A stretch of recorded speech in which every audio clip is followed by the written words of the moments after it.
Segunda mitad de noticias a las 8, 3 minutitos se pasaron de las 9 Así de es. la mañana. Una mañana agradable. Vamos a volver al tema del veto que ayer fue sostenido por el Congreso de la Nación y ahora se abre una serie de preguntas.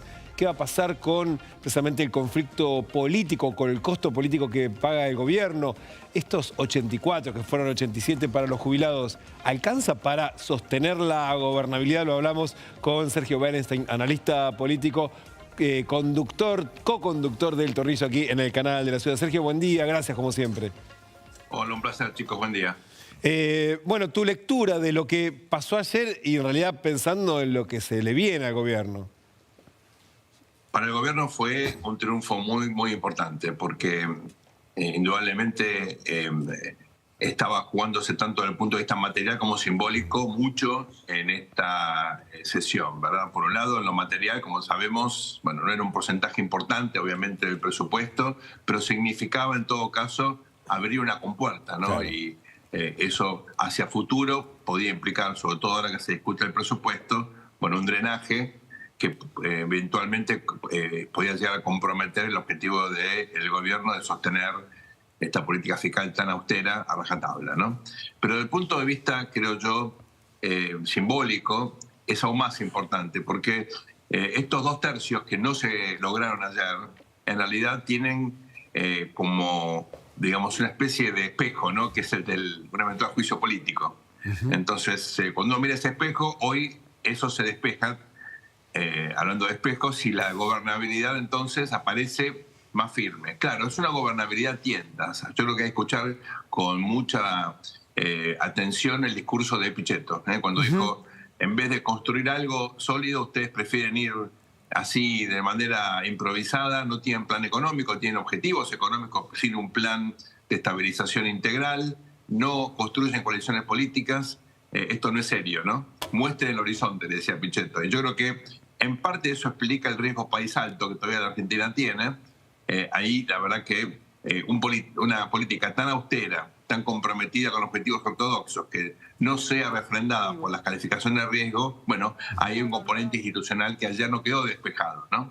Entonces el gobierno logró evitar un problema grande, pero en realidad, el conflicto continúa, y creo que esto puede derivar en situaciones inesperadas cuando uno mira sobre todo el impacto que estos conflictos han tenido en otros países, Chile en particular. El presidente Boric surge un conflicto estudiantil, ¿no? Sí, recordábamos eso más temprano en un contexto muy diferente, ¿no? Porque toda la región, si se quiere, estaba atravesada por ese tipo de protestas, algo que hoy no está pasando. Pero el punto es precisamente eso. Ayer la economía reaccionó muy bien a los acontecimientos del día. No tiene que ver solo con la ley de financiamiento universitario, pero en algún punto, desde algunos agentes de poder, se percibe como que el gobierno logró o está demostrando muchísima mayor capacidad de gestión y de negociación política de la que tenía. ¿Eso se puede llegar a licuar si pierde popularidad, si la próxima encuesta de imagen le da mal?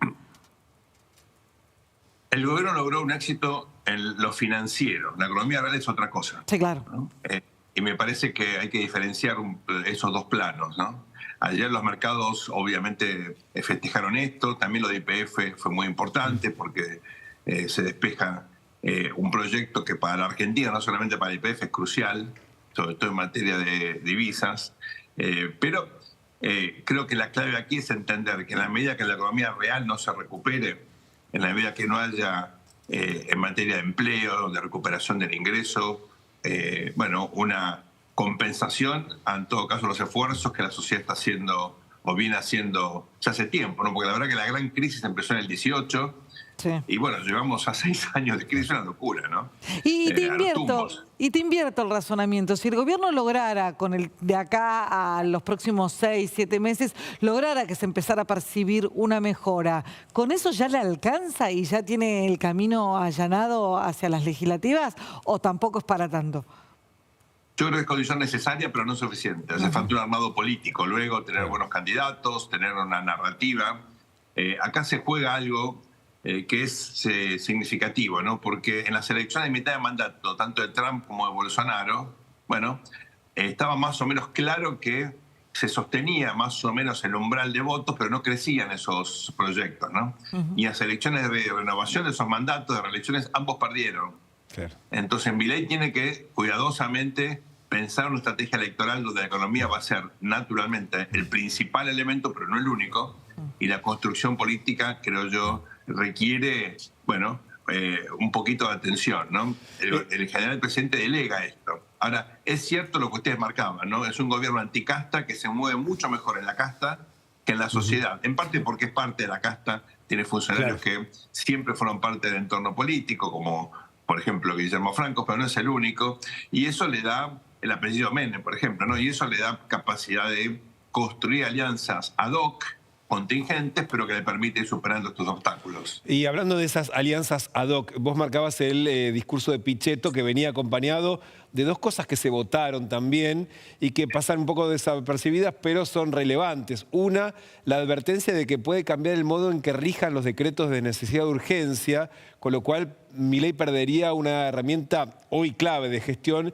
Y por otra, obligar al ministro de Economía a ir a dar explicaciones con el presupuesto. Digo, pensando en la mayoría que se pueda construir hacia tratar de aprobar el presupuesto. Una cosa es 84 votos para sostener un veto y otra es lograr mayoría para aprobar una norma que hoy se ve difícil, ¿no? Con esto decías, las mayorías circunstanciales, después hay que crear, lo que decía Pichetto, cómo se sostiene un acuerdo que sea más estable, lo que significaría acordar un presupuesto para el año que viene. El presupuesto es fundamental, ¿no? Pues es el ancla que está esperando el mercado para que la Argentina, por ejemplo, despeje las dudas sobre el vencimiento grande que hay en enero, hay otro a mitad de año.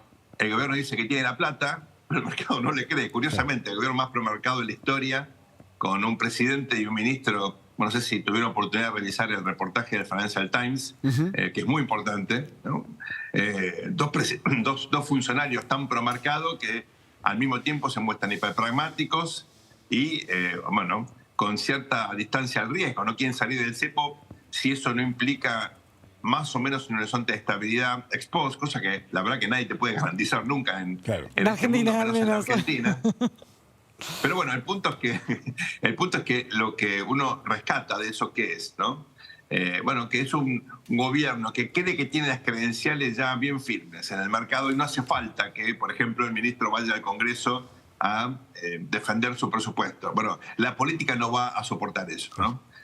Y me parece que la voz de Caputo, que es tan influyente en el presidente, fíjense que en ese reportaje lo que trasciende es una empatía absoluta, no juega en equipo. Nunca tuvimos un tándem 1-2. Siempre cuando había un ministro fuerte había celo del presidente, pasó por ejemplo con Menem y Caballo, pasó con Néstor y Lavagna, después no tuvo más ministros de economía fuertes. Y bueno, ahora hay un ministro fuerte y un presidente que le delega muchísimo poder, que lo ensalza en público. Eso es muy inusual en la Argentina, ¿no? La política le va a exigir respuestas. Lo de los decretos de necesidad de urgencia es algo realmente crucial. Un poquito de historia. Esto lo reglamentó Cristina. Y lo hizo para poder sortear cualquier desafío del Poder Legislativo. Con una de las dos cámaras que te apoye, ya tenés el DNU. Esto podría modificarse. La verdad que la Constitución del 94 intentó regular los DNU para evitar que haya discrecionalidad por parte del presidente y Cristina fue en contra de ese objetivo, a pesar de haber sido constituyente, ¿no? Ella y el marido. Bueno, esto sería volver al espíritu del 94 y dar al Congreso más facultades para limitar el hiperpresidencialismo. Y ahí fue clave el proyecto que perdió, que era el de Pinedo, ¿te acordás? Del PRO, hay que ver si ahora retoman ese para ir en contra precisamente del aliado del presidente, ¿no? Que era un gran proyecto, sigue siendo que yo, un gran proyecto. Sí. Porque bueno, el DNU, digamos, es un instrumento que en necesidad de urgencia vale la pena tener, pero finalmente el Congreso, si se está legislando, tiene que tener opinión, ¿verdad? Claro. Y es ridículo que sea una de las dos cámaras. Si para una ley se aprueban con dos cámaras, como por un decreto vas a aprobar con una, no tiene ningún sentido. Bueno, pero así estamos. Entre DNU y vetos nos vamos moviendo y vamos discutiendo ahí en el Congreso. Sergio, muchísimas gracias por esta conversación, siempre por participar con nosotros. Un placer. Buen día para todos.